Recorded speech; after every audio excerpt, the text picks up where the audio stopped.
बिस्मिल्लाह अल्हम्दुलिल्लाह वस्सलातु वस्सलामु अला रसूलिल्लाह व अला आलिहि व सहाबिहि अजमाइन अम्मा बाद फ़अऊज़ु बिल्लाहि मिनश शैतानिर रजीम बिस्मिल्लाहिर रहमानिर रहीम रब्बि इश्रह ली सदरी व यस्सिर ली अमरी वहलुल उक़दतम मिन लिसानी यफ़क़हू क़ौली।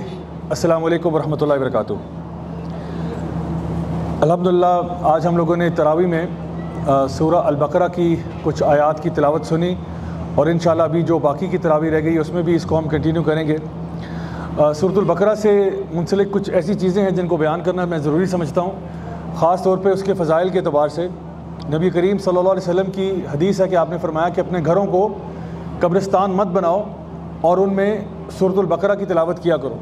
एक तो कुरान मजीद की तिलावत बिलउमूम है और ख़ास तौर पर सूरह अल-बक़रा की तिलावत करना, क्योंकि जिस घर में भी सूरह अल-बक़रा की तिलावत की जाती है वहाँ से शयातीन जो हैं वो भाग जाते हैं और इंसान हर किस्म के सहर और जादू और इस किस्म की चीज़ों से भी महफूज रहता है। दूसरी चीज़ जो इस सूरा के बारे में हमें मालूम हुई नबी करीम सल्लल्लाहु अलैहि वसल्लम की हदीस मुबारक से, वो ये कि ये सूरा और सूरा अल इमरान जो हैं वो क़यामत के दिन उस बंदे की शफ़ाअत के लिए आएंगी जिस बंदे ने इनको तिलावत किया होगा बाकायदगी के साथ। तो जो लोग भी सूरा अल-बक़रा और सूरा अल इमरान की रेगुलरली तिलावत किया करते थे, तो ये दोनों सूरतें जो हैं ये उनका केस लड़ने के लिए आएंगी कि या अल्लाह ये तो हमारी तिलावत करने वाला था, ये कैसे जहन्नम में जा सकता है। तो इसलिए एक मामूल होना चाहिए कि हम अपनी डेली यानी जो रेसिटेशन है कुरान की उसमें सूरा अल-बक़रा और सूरा अल इमरान का कुछ कुछ पोर्शन जो है वो ज़रूर शामिल करें। फिर इसके जो आखिरी दो वर्सेस हैं उनके बारे में कल भी हमने थोड़ी सी बात की थी कि ये अल्लाह ताला ने नबी करीम सल्लल्लाहु अलैहि वसल्लम को तोहफ़े में अता फ़रमाए और इनके अपने फ़ज़ाइल हैं। और इसके बारे में हदीस में आता है कि जो ये दो आयात पढ़ लेता है, आखिरी दो आयात जो सूरह अल-बक़रा की हैं, वो हर किस्म के शर से महफूज रहता है। तो कोई किसी किस्म का भी शर हो ज़मीन और आसमान में इंसान उससे महफूज रहता है। और फिर आयतुल कुर्सी जो है ये वो आयत है जो कुरान मजीद की सबसे आला तरीन आयत है। ये भी नबी करीम सल्लल्लाहु अलैहि वसल्लम की हदीस से पता चला कि कुरान मजीद की जो बेस्ट आया है वो सूरह अल-बक़रा में पाई जाती है जो कि आयतुल कुर्सी है। और ये आयत जो है ये अल्लाह ताला का तारुफ़ है, बताया जा रहा है कि आखिर अल्लाह ताला है कौन। अल्लाह ला इलाहा इल्ला हुवल हय्युल क़य्यूम, अल्लाह अल हय्य है, अल क़य्यूम है, उसको कभी ऊँग नहीं आती, नींद नहीं आती, और बाकी अल्लाह ताला के एट्रीब्यूट्स उसमें बयान किए गए हैं। अब जब हम बात करते हैं सूरह अल-बक़रा के बारे में कि उसका मरकज़ी मज़मून क्या है, तो सूरह अल-बक़रा का मरकज़ी मज़मून जो है वो है कि अल्लाह ताला ने बनी इसराइल का तज़किरा किया इसके अंदर, और इस एतबार से कि बनी इसराइल को अल्लाह ताला ने बहुत फजीलत दी थी। अन्नी फ़द्दलतुकुम अलल आलमीन, अल्लाह ताला फरमाते हैं कि हमने तुम्हें सब आलमीन के ऊपर तरजीह दी थी। लेकिन फिर बनी इसराइल की कुछ हरकतें ऐसी हुई कि बनी इसराइल अपने उस रोल को निभा नहीं सका। तकरीबन 2000 साल के अरसे तक बनी इसराइल का राज चला। आप अगर बनी इसराइल की तारीख़ पे भी हम बात करेंगे, उससे पहले मैं आपको ये मिसाल समझा दूँ।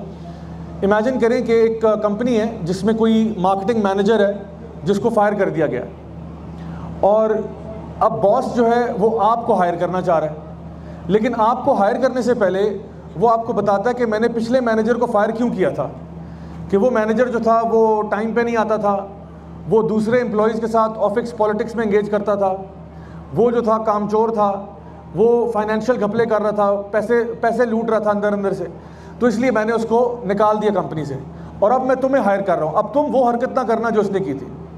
बिल्कुल यही मामला सूरह अल-बक़रा का है कि अल्लाह ताला ने बनी इसराइल को उस ओहदे से फायर कर दिया और फिर मुस्लिम उम्मत जो है उसको कह दिया कि अब तुम्हें ये जो है ना पास किया जा रहा है, ये जो ऑनर है ये तुम्हें पास किया जा रहा है। जिस तरह सूरह अल इमरान में आता है, वो आयत भी आज हम इंशाल्लाह कवर करेंगे, कुंतुम खैर उम्मतिन उखरिजत लिन्नास। अल्लाह ताला सूरह यानी अल इमरान में ये बात इरशाद फरमाते हैं कि तुम बेहतरीन उम्मत हो। अब बनी इसराइल के पास वो टाइटल नहीं है। सो सवाल ये पैदा होता है कि आखिर ये बनी इसराइल की तारीख़ क्या है, बनी इसराइल कौन थे। इसराइल जो है ये असल में याकूब अलैहिस्सलाम का नाम था, और इसराइल जो है इसका असल मतलब है अब्दुल्ला, अल्लाह का बंदा।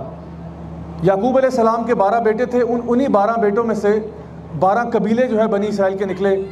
इसी के बाद मूसा अलैहिस्सलाम का दौर आता है, फिर दाऊद अलैहिस्सलाम का दौर आता है, सुलेमान अलैहिस्सलाम का दौर आता है, और इस दौरान बनी इसराइल के उतार चढ़ाव होते रहे। कभी बनी इसराइल ऊपर जा रहे हैं, कभी नीचे आ रहे हैं, और तकरीबन 2000 साल का अरसा है जो बनी इसराइल ने हुकूमत किया। अल्लाह ताला ने इनके ऊपर बहुत सारी नेमतों से नवाजा इनको, लेकिन इन्होंने उसकी लाज ना रखी, बल्कि इन्होंने क्या किया, इन्होंने अपने अंबिया को कत्ल करना शुरू कर दिया, इन्होंने अपने जजेस को मारना शुरू कर दिया, जो इनके फैसला करने वाले काजी होते थे उनको मार देते थे।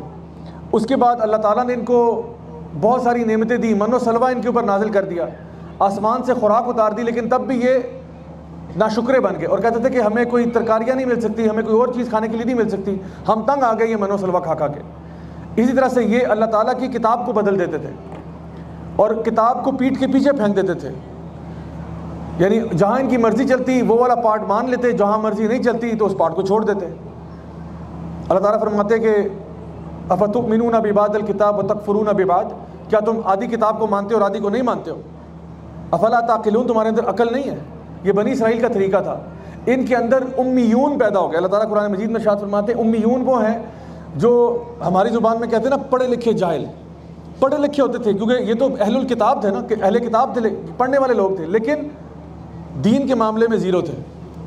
वैसे इल्म बहुत ज़्यादा है, वैसे माशाल्लाह तबारकल्लाह कहाँ से कहाँ पहुँच गए, लेकिन जहाँ तक दीन का मामला है उस मामले में ये जाहिल के जाहिल थे, उम्मीयून बन गए उस मामले में। और इसी तरह से ये अल्लाह ताला की नाफरमानियों में बढ़ते चले गए, अल्लाह ताला की गुस्ताखियाँ भी करना शुरू कर दी। किस तरह से कि जब मूसा अलैहिस्सलाम ने कहा कि चलो हम जेरूसलम की तरफ जाते हैं, तो इन्होंने कहा कि तुम और तुम्हारा रब जाके लड़ाई कर लो। और फिर ये अल्लाह ताला के बारे में नाउज़ बिल्लाह सुम्मा नाउज़ बिल्लाह ये भी कहते थे कि अल्लाह ताला जो है वो कंजूस है, कि हमसे कहता है कि सदक़े दो और खैरात दो और ये दो, तो अल्लाह की गुस्ताखियाँ करते थे ये।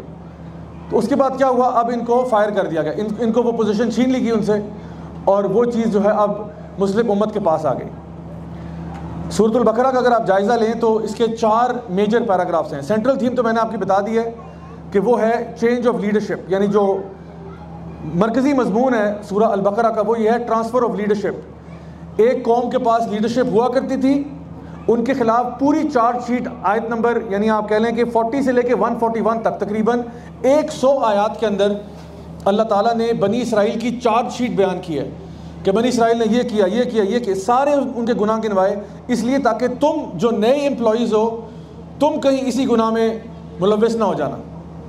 तो जो 4 पोर्शंस हैं, पहला पोर्शन जो है आयत नंबर 1 से लेके 39 तक, उसमें अल्लाह सुब्हान तआला ने ईमान के तकाज़े बयान किए हैं कि जो बिलीवर्स हैं उनका एटीट्यूड क्या होना चाहिए। फिर जिस मैंने बताया 40 से लेके यानी 141 तक अल्लाह ताला बनी इसराइल के ख़िलाफ़ चार्जशीट बयान कर रहे हैं कि उनसे उस टाइटल या पोजीशन को क्यों छीना गया। फिर 142 से लेके 283 तक तकरीबन आखिर तक सूरह की अल्लाह ताला हमें कह रहे हैं कि उदखुलू फिस्सिल्मी काफ़ा, ईमान के अंदर, इस्लाम के अंदर पूरे के पूरे दाखिल हो जाओ, तुम ही उम्मतन वसता हो, तुम ही मिडल नेशन हो, अब तुमने सही काम करना है। तो अब देखें 2 चीज़ें हुई हैं, एक बताया जा रहा है क्या काम नहीं करना, बनी इसराइल की तरह नहीं बनना, और अब करना क्या है वो भी बता दिया। हमारी जॉब डिस्क्रिप्शन आयत नंबर 142 से लेके 283 तक है कि अब ए मुस्लिम उम्मत तुमने क्या करना है। और फिर आखिर में अल्लाह सुब्हान तआला बता रहे हैं कि जो तुम्हें ताकत मिलेगी ज़मीन पर, जो तुम्हें कुदरत मिलेगी वो सिर्फ अल्लाह ताला की फरमाबरदारी करने में मिलेगी, इसके अलावा तुम्हें नहीं मिल सकती। व तुइज़्ज़ु मन तशा व तुज़िल्लु मन तशा बियदिकल खैर, सारी इज़्ज़त और ज़िल्लत अल्लाह के हाथ में है। सो ये अल्लाह सुब्हान तआला ने ये जो सूरह है ना, अब हम इस पर भी गौर व फिक्र करें कि आखिर ये सूरह बकरा नंबर 2 पे क्यों है कुरान मजीद के अंदर। हालांकि नुज़ूल के अतबार से ये मदनी सूरह है, तो मक्की सूरह ज़्यादातर आपको 30वें पारे में मिलेगी या 29वें पारे में मिलेगी, लेकिन अल्लाह ताला ने जो तरतीब बनाई है कुरान मजीद की, और यही तरतीब जिब्रील अमीन जो है वो नबी करीम सल्लल्लाहु अलैहि वसल्लम को सिखाया करते और पढ़ाया करते थे। तो अल्लाह ताला ने सूरह फातिहा के फ़ौरन बाद सूरह अल बकरा के अंदर बता दिया कि जो मग़दूबे अलैहिम थे, जिन पे, जो कि सूरह फातिहा के आखिर में आता है ना, गैरिल मग़दूबे अलैहिम वलद्दालीन, तो मग़दूबे अलैहिम जिन पे अल्लाह का गज़ब नाजिल हुआ वो बनी इसराइल थे, और ये सही हदीस में आता है, और जो दालीन थे, जो दलालत की तरफ चले गए, जो गुमराही की तरफ चले गए, वो नसारा थे। तो सूरह अल बकरा जो है वो पूरी चार्जशीट है बनी इसराइल की, और सूरह आल इमरान जो इसके बाद आने वाली है वो नसारा की चार्जशीट है कि उन्होंने क्या किया। अब दोनों कौमों के अंदर मसले क्या थे। बनी इसराइल का एक मसला तो बता दिया कि वो आधा स्क्रिप्चर फॉलो करते थे, आधा नहीं करते थे, ख़ुद तो बदलते नहीं, कुरान को बदल देते, ये उनका मिजाज बन गया था। बल्कि नबी करीम सल्लल्लाहु अलैहि वसल्लम के दौर में एक लड़का और लड़की का केस जो यहूदी थे सामने आया, जो केस ज़िना के मुर्तकिब हुए। अब जब केस सामने आया तो आपने फरमाया कि भाई चूँकि ये यहूदी थे, इनका फ़ैसला इन्हीं की किताब के मुताबिक होगा, अब इनके ऊपर हम इस्लामी हद तो नहीं लगाएंगे। तो जब इनके रैबाइज़ को बुलाया गया, यहूदी रैबाइज़ को बुलाया गया और कहा गया कि भाई आप अपनी किताब से पढ़ दें, तो जो एक्चुअल पेज था उस किताब का उन्होंने उस पर हाथ रख दिया जहाँ पे सज़ा दी हुई थी, और बस ये कह दिया कि अगर वो माफ़ी मांग लें तो कोई बात नहीं, अल्लाह ताला माफ़ करने वाला है। तो फिर अब्दुल्ला बिन सलाम जो कि यहूदी आलिम हुआ करते थे, रैबाई थे जिन्होंने इस्लाम कबूल किया था, उन्होंने कहा कि या रसूलल्लाह ज़रा इनसे कहीं हाथ जहाँ रखा है वो हाथ उठा के वो आयत पढ़े। तो जब वो आयत पड़ेगी तो उनको वही सज़ा जो है ना बताएगी जो कि एक्चुअली कुरान मजीद में भी थी कि उनको जो है ना कोड़े मारे जाएंगे। तो ये इस तरह से अपनी किताब को बदलते थे। दूसरा इनका मसला ये था कि ये लोग लेटर ऑफ द लॉ के बड़े पक्के थे कि actually letter of the law क्या है, लिखा क्या हुआ है किताब के अंदर। जैसा कि अल्लाह ताला ने इनको मना किया कि तुमने हफ्ते के दिन जो है वो सिर्फ इबादत करनी है और कोई कारोबार कोई बिजनेस नहीं करना। तो ये क्या करते, जुम्मे की रात को जाके नेट लगाते पानी में और फिर इतवार की सुबह उतार लेते। तो टेक्निकली तो ये फिशिंग नहीं कर रहे थे सैटरडे को, लेकिन दर हकीकत फिशिंग कर रहे थे। तो क्या होता, संडे को नेट निकालते। तो ये ना अल्लाह ताला को डॉज करना चाहते थे कि चलो भाई हम कहेंगे कि जी हम सैटरडे को तो इबादत ही करते, लेकिन इबादत करते करते ध्यान उनका क्या होता था, उन मछलियों की तरफ जो पकड़ी जा रही होंगी इस वक्त। तो ये बेसिकली टेक्निकलिटीज पे खेलते थे। They would follow the spirit of the law, यानी the letter of the law, not the spirit of the law. कि जी हमने टेक्निकली तो कोई गलती नहीं की ना, ये तो आप मानेंगे। तो इसकी वजह से अल्लाह ताला ने इनको सज़ा दी और इनको यानी बंदर और खिंजीर बना दिया इस गुस्ताखी की वजह से कि तुम अल्लाह ताला को डॉज देना चाह रहे हो। इनके बरक्स अगर आप नसारा की मिसाल लें तो वो क्या करते थे, ये दीन में इजाफा करते थे। यहूद जो है ये आधा स्क्रिप्चर फॉलो करते हैं, आधा नहीं करते। नसारा उसमें इजाफा करते हैं, यानी उन्होंने अपने दीन में बिदात डालना शुरू कर दी। एक चीज़ लेके आए, दूसरी लेके आए कि भाई इससे क्या फ़र्क पड़ता है, चलो हम चीज़ें ऐड करे जा रहे हैं। अब देखिए इनके यहाँ जो क्रिसमस सेलिब्रेशंस हैं, इनके अपने एकेडमिक्स कहते हैं कि इसका ताल्लुक क्रिश्चियनिटी से नहीं है। It is not the birth of Jesus Christ, it is not anything related to Christianity, बल्कि ये एक पेगन फेस्टिवल है जिसको उन्होंने हलाल करने की कोशिश की है। तो ये लोग क्या करते थे, इजाफे करते चले जाते थे, बिदात में पड़ जाते थे, क्योंकि इनका मानना ये था कि हम स्पिरिट ऑफ द लॉ को फॉलो करते हैं, लेटर इंपॉर्टेंट नहीं है। यानी जूस से ऑपोजिट है। वो कहते हैं letter of the law technically गलती नहीं की हमने, ये कहते हैं बस सब कुछ ही स्पिरिट के अंदर है कि नमाज भी जो है बस वो स्पिरिचुअल एक चीज़ बन गई है कि बस अपने घर में ही पढ़ लो, अपने दिल में पढ़ लो, दुआ कर लो, बस ये भी नमाज ही है। एक्चुअल करने की क्या ज़रूरत है। इसीलिए वहाँ देखिए कि वो आहिस्ता आहिस्ता अपनी इबादत से दूर होता है कि हत्ता कि संडे की इबादत बस रह गई और अब वो भी नहीं है। वो कहते हैं संडे को चर्च आने का भी क्या तकल्लुफ़ कर रहे हो, घर में बैठ के बस थोड़ा सा हाथ ऊपर कर लिए, बेड साइड पे you go down on your knees and you pray and बस दैट्स प्रीटी मच इट। ये उनका पूरा मज़हब बन चुका है। तो दोनों एक्सट्रीम से अल्लाह ताला हमें कह रहा है कि बचो। हम जब कहते हैं कि एहदिना सिरातल मुस्तकीम सिरातल लज़ीना अनअमता अलैहिम गैरिल मग़दूबि अलैहिम वलद्दालीन, तो या अल्लाह हमें सिरात मुस्तकीम पर चला दे और उनके रास्ते पर नहीं जो कि या तो शदीद गुमराही में चले गए या फिर तेरा गज़ब उनके ऊपर आ गया। तो बनी इसराइल की जहाँ तक बात है, ये वो लोग हैं जिन पे अल्लाह ताला का गज़ब आया। अब यहाँ पे देखिए कि अल्लाह ताला ने सूरह अल-बकरा की आयत नंबर 143 में, ये वो आयत है जो मैं चाहता हूँ कि आप नोट कर लें कि जिस आयत में ट्रांसफ़र ऑफ लीडरशिप हुआ है, जहाँ पे अल्लाह ताला ने बनी इसराइल से एक चीज़ छीन ली है और अब मुसलमानों के हवाले कर दी। अल्लाह ताला हमें कहते हैं वकज़ालिका जअलनाकुम उम्मतन वसता, कि अब तुम लोग जो हो तुम उम्मतन वसता हो, ना तुम इस एक्सट्रीम पे हो ना तुम उस एक्सट्रीम पे हो, तुम्हें हमने मिडिल नेशन बनाया है। लितकूनु शुहदा अलन्नास, और तुम्हें लोगों पर शाहिद बनाया कि तुमने उनकी गवाही देनी है लोगों के ऊपर कि क्या वो दीन पर चलने वाले थे या नहीं थे। तो तुम शहीद बनाए गए उनके लिए, तुम शाहिद हो, तुम गवाह हो कि बाकी सारी कौमें जो हैं वो अल्लाह ताला के फरमाबरदार थे या अल्लाह के नाफरमान थे, तुम गवाही दोगे क़यामत के दिन। और नबी करीम सल्लल्लाहु अलैहि वसल्लम के बारे में कहा, और वो तो तुम्हारे ऊपर नबी करीम सल्लल्लाहु अलैहि वसल्लम विटनेस होंगे, तुम्हारी गवाही नबी करीम सल्लल्लाहु अलैहि वसल्लम देंगे। तो अब यहाँ पर मुसलमानों को एक बहुत बड़ी रिस्पॉन्सिबिलिटी दी गई है कि तुम्हारा काम जो है इस दीन को लोगों तक पहुँचाना है, अमर बिल मारूफ करना है, नही अनिल मुनकर करना है। तुम्हारा काम यह कि तुम गवाही दो लोगों के ख़िलाफ़ या लोगों के फेवर में कि या अल्लाह ये कौम तेरे दीन पर चलने वाली थी और ये तेरे बागी हो गए, तेरे नाफरमान हो गए। तो मुझे बताएं, अगर खुद कोई बंदा किसी चीज़ के ऊपर रिस्पॉन्सिबल है, उसका अपना अमल कैसा होना चाहिए। लेकिन अफसोस की बात यह है कि आज मुसलमान जो हैं वो शायद उन मामलात में सबसे आगे निकल गए हैं जो अल्लाह ताला की नाफरमानी वाले हैं। झूठ बोलने में शायद सबसे आगे हम ही हैं, चोरी चकारी करने में, करप्शन करने में, गीबतें करने में, लोगों पे तोहमतें लगाने में, बेहयाई के काम करने में, फहाशी के काम करने में। तो बजाय ये कि हम लोगों के लिए गवाही देने वाले बनते, उल्टा हम खुद गुनाहगार बन गए। हमारा टोटल मकसद इस वक्त ज़िंदगी में पैसे का हुसूल, मालो मता, छोटी छोटी बातों में उलझ जाना है। हम तो वो बिग पिक्चर देख ही नहीं रहे कि हमने करना क्या था, अल्लाह ताला ने हमारे लिए क्या पाथ चुना था और हम किस रास्ते पर चले गए। यानी आप खुद सोचिए हमारी क्या फ़िक्र अल्लाह का दीन है? क्या हमारी ये फ़िक्र है कि ये दीन जो है वो दुनिया के चारों कोनों में फैल जाए? क्या हमारी ये फ़िक्र है कि हमारी वजह से कोई खैर के रास्ते पे आ जाए, कि हम लोगों के लिए फितने का बायस ना बने, कि लोग ये ना कहें कि भाई देखो मुसलमान अगर इस तरह के होते हैं, गुनाह करने वाले, चोरियाँ करने वाले, झूठ बोलने वाले, तो मुझे कोई ज़रूरत नहीं है मुसलमान बनने की। क्या गैर मुस्लिम हमारे बारे में ये तासुर तो नहीं रखते? अनफॉर्चुनेटली अगर आप बाहर जाके देखें तो आपको पता चलेगा कि अक्सर और बेशतर जगहों पे मुसलमानों का इंप्रेशन ख़राब है। क्यों? क्योंकि हम लोगों ने या तो कुरान को फैलाना तो दूर की बात, कुरान पे अमल करना भी छोड़ दिया। बस हमारा दीन जो है वो सिर्फ यही है कि जी थोड़ा सा ईद की जो है ना नमाज़ पढ़ ली, जुमे की नमाज़ पढ़ ली, थोड़ा सा चलो जी रमज़ान में मोटिवेट हो गए, उसके बाद सारा साल हम छुट्टी पे होते हैं। तो ये तरीक़ाकार मुसलमान का नहीं था। अल्लाह ताला जो है वो कुछ और चाह रहे थे हमारे से। सो हमारा काम था इस पैगाम को, इस दीन के पैगाम को पूरी दुनिया तक पहुँचाना, और ये फरीज़ा समझना कि ये हमारे ऊपर है। इसी को अल्लाह ताला ने सूरह आल इमरान में जब बयान किया तो कहा कुंतुम खैर उम्मतिन उखरिजत लिन्नास तअमुरूना बिल मारूफ व तनहौना अनिल मुनकर व तुमिनूना बिल्लाह, कि तुम बेहतरीन उम्मत हो जो लोगों के लिए भेजे गए। उखरिजत मिन नास नहीं है कि लोगों में से उठाए गए, उखरिजत लिन नास है कि लोगों के लिए तुम्हें भेजा गया। यानी मेरा और आपका मकसद क्या है कि हमें लोगों के लिए भेजा गया है, हमें लोगों के लिए पैदा किया गया है कि आप इस पैगाम को लेकर लोगों तक जाएं। और ये पैगाम लोगों तक कब लेके जाएंगे? जब आप खुद अमल करने वाले होंगे। या अय्युहल्लज़ीना आमनू लिमा तक़ूलूना मा ला तफ़अलून, ऐ ईमान वालों क्यों तुम वो कहते हो जो खुद करते नहीं हो? तो पहले खुद करने वाले भी बनो और फिर लोगों तक ये पैगाम लेकर जाओ।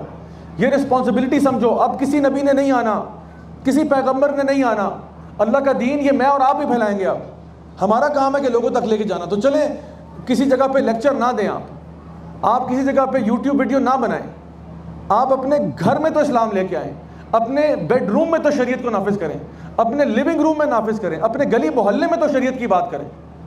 ठीक है, मैं समझ सकता हूँ कोई कहे जी मैं कैसे जाऊँ जी, पूरी दुनिया में घूमूँ, कैसे पैगाम लेके जाऊँ? चलो ना लेके जाओ, वो हम कर लेंगे, क्योंकि अल्लाह ताला खुद कुरान में फरमाते हैं कुछ तुम में से ग्रोह ऐसा होना चाहिए जो अल्लाह का पैगाम लोगों तक लेके जाए। तो चलें, ग्रोह तो हम जैसे लोग हैं, कुछ ऐसे लोग जो कि फुल टाइम ये काम कर रहे हैं, लेकिन ऐसा नहीं है कि ये बाकी सबसे फरीज़ा उतर गया। अल्लाह सुब्हान ताला ने कुरान मजीद में सूरह अल-असर में जब इरशाद फरमाया कि वल असर इन्नल इंसाना लफ़ी खुस्र इल्ला लज़ीना आमनू व अमिलुस सालिहात व तवासौ बिल हक़ व तवासौ बिस सब्र, तो व तवासौ बिल हक़ जो है ना, ये हर बंदे ने करना है, क्योंकि कहा जा रहा है वल असर इन्नल इंसाना लफ़ी खुस्र, तमाम इंसान खसारे में है सिवाय उनके जो चार काम करेंगे, ईमान भी लाएंगे, अमाल सालिहा भी करेंगे, हक़ की तरफ बुलाएंगे और सब्र की तलकीन करेंगे। जब ये चार काम करेंगे तब आप खसारे वालों की सबसे बाहर निकलेंगे, अदरवाइज़ हम खसारे में। तो हर इंसान ने, हर मुसलमान ने अपने इल्म के बकदर और अपनी इस्तात के मुताबिक दीन का पैगाम दूसरों तक पहुँचाना ही पहुँचाना है। आप इस जिम्मेदारी से बरी नहीं हो सकते। आप अपने ऑफिस में फैलाएं, आप अपने घर में फैलाएं, आप अपने फैमिली एंड फ्रेंड्स तक बात पहुंचाएं, आप किसी को व्हाट्सएप मैसेज में शेयर करें, आप किसी को कोई पिक्चर भेज दें, कोई वीडियो शेयर कर दें, कोई किताब गिफ्ट कर दें, कुछ ना कुछ करें, आपने भी दीन का काम करना है। और ये हमारी रिस्पॉन्सिबिलिटी है। हम अगर हम रिस्पॉन्सिबिलिटी पूरी नहीं करेंगे तो हमारा भी अल्लाह माफ़ करे वही हाल होगा जो बनी इसराइल का हुआ था। खुदा की कसम, अल्लाह ताला को हमारी ज़रूरत नहीं है। अल्लाह ताला चाहे कुन फ़यकून हो सकता है। अगर अल्लाह ताला हम जैसे नकम्मे और नालायकों से काम ले रहा है, ये अल्लाह का करम है कि वो हमसे काम ले रहा है। अल्लाह को मेरी ज़रूरत है? आप सच बताएं, अल्लाह को मेरी ज़रूरत है? अल्लाह मुझे एक सेकंड में जला के राख कर दे, कौन है अल्लाह को रोकने वाला? क्या मैं अगर बात करना छोड़ दूँ क्या अल्लाह ताला की दीन की दावत रुक जाएगी? अल्लाह ताला मेरे जैसे मुझसे बहुत बेहतर 100 बंदे और पैदा कर देगा। और ये अल्लाह का कानून है कि अगर तुम अपना काम नहीं करोगे, अल्लाह तुम्हें हटा के और लोग ले आएगा जो अल्लाह के शुक्रगुजार होंगे और जो अल्लाह का काम करेंगे। और यही मिसाल बनी इसराइल की इस पूरी सूरह में दी गई है कि जो अल्लाह के बड़े नेक हुआ करते थे, लेकिन अब उनके पास वो टाइटल नहीं रह गया। बनी इसराइल समझते थे कि हम अच्छे हैं just because of our DNA, और वो आज भी यही समझते हैं। यहूदी जो है वो पैदा ही होता है, यहूदी कोई बंदा कन्वर्ट नहीं कर सकता। आप अगर जाए ना जी इजराइल चले जाओ कि जी मैंने यहूदी बनना है, यहूदी बनना इज़ नेक्स्ट टू इम्पॉसिबल। वो कहते हैं आप पैदाइशी तौर पे ही होते हैं। वो समझते हैं कि आपकी जो राइचियसनेस है, आपका तकवा जो है वो जेनेटिकली ट्रांसफ़र होता है, DNA से ट्रांसफ़र होता है।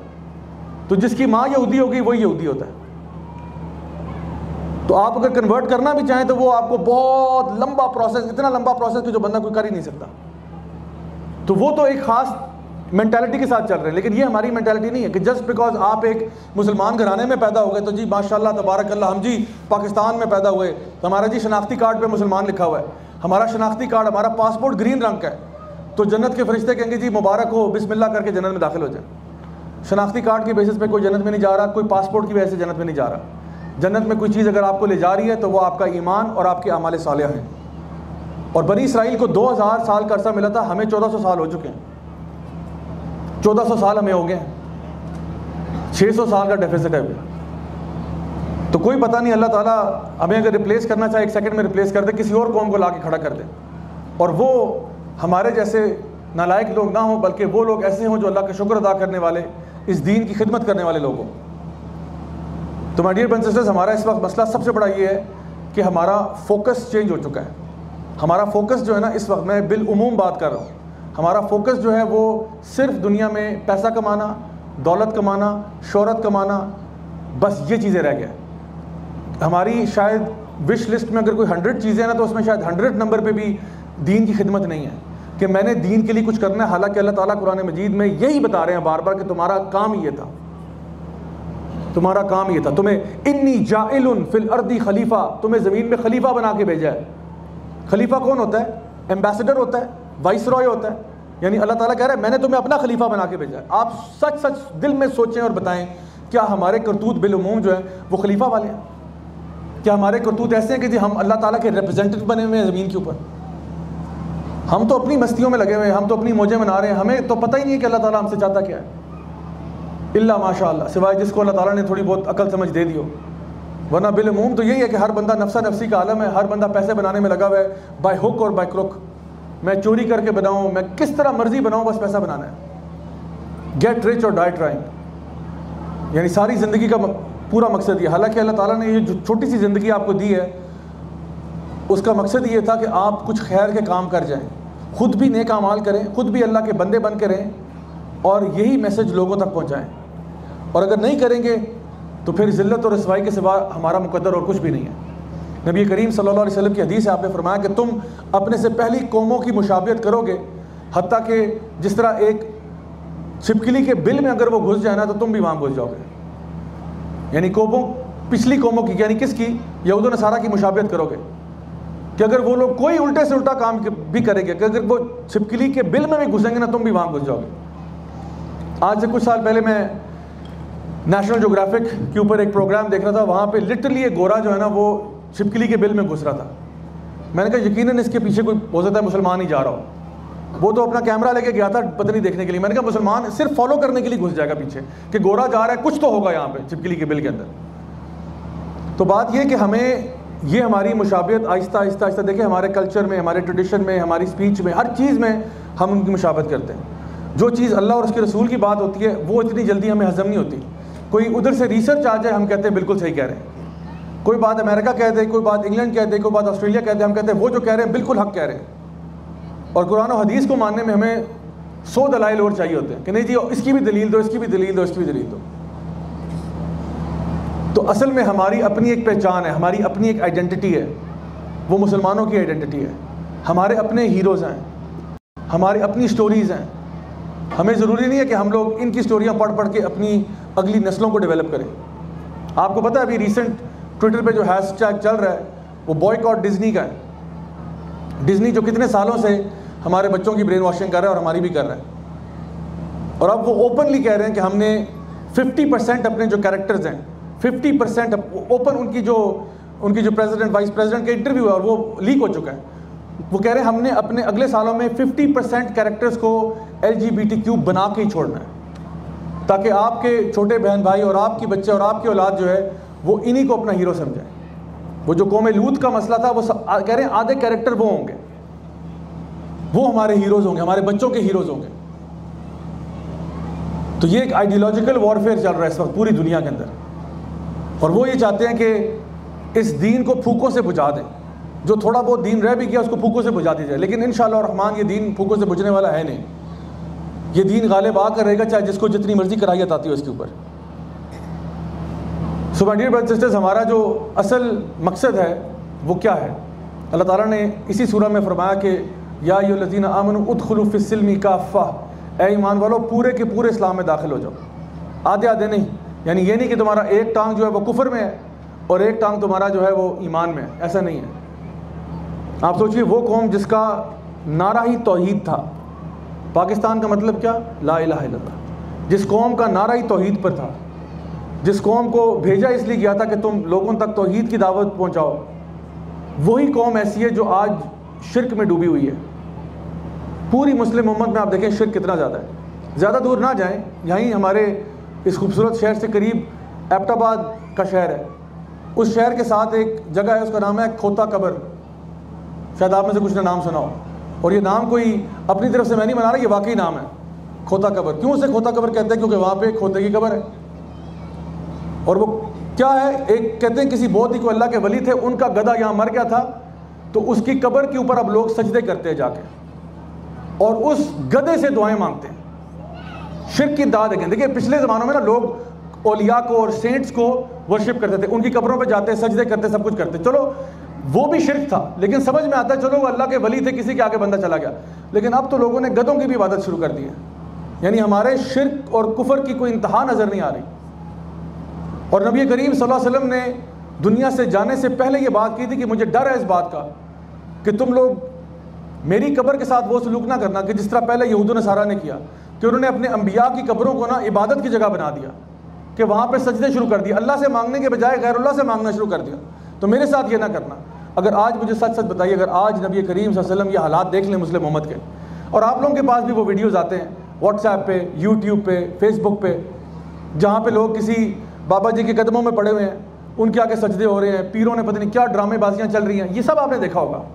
और इंसान हैरान होता है कि यार इंसान के गिरने की कोई इंतहा हो सकती है क्या, कि तुम अपने अल्लाह को छोड़कर कहाँ जाके टकरे मार रहे हो। तो अगर हम चाहते हैं कि हमें कामयाबी मिले हमारे दुनिया और आखिरत में, तो उसके लिए अल्लाह ताला ने बता दिया कि या अय्युहल्लज़ीना आमनू उदखुलू फिस्सिल्मी काफ़्फ़ा वला तत्तबिउ खुतुवातिश शैतान।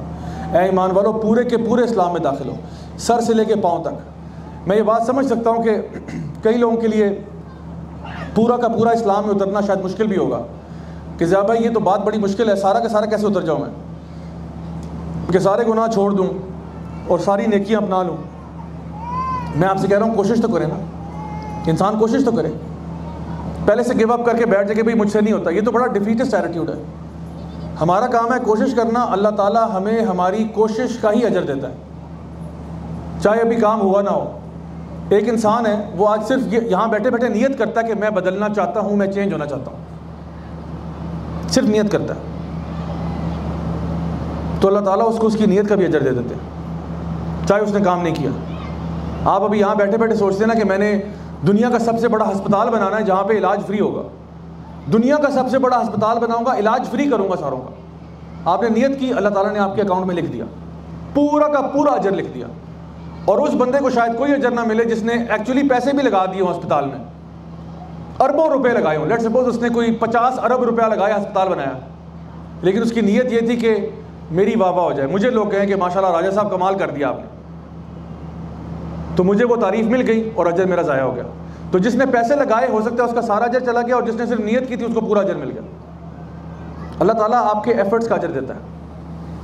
मैं आखिर में बस आपको एक छोटी सी बात बताता हूँ और इसको फिर रैप अप करता हूँ इसी चीज़ से कि ये दीन में उतरना क्या है। इमाम शाफी रहमतुल्लाह के पास 2 स्टूडेंट्स आए और उन्होंने कहा कि शेख हम आपसे पढ़ना चाहते हैं, आपसे सीखना चाहते हैं। तो उन्होंने कहा ठीक है, आप कल से आ जाएं, मैं आपको पढ़ा देता हूँ।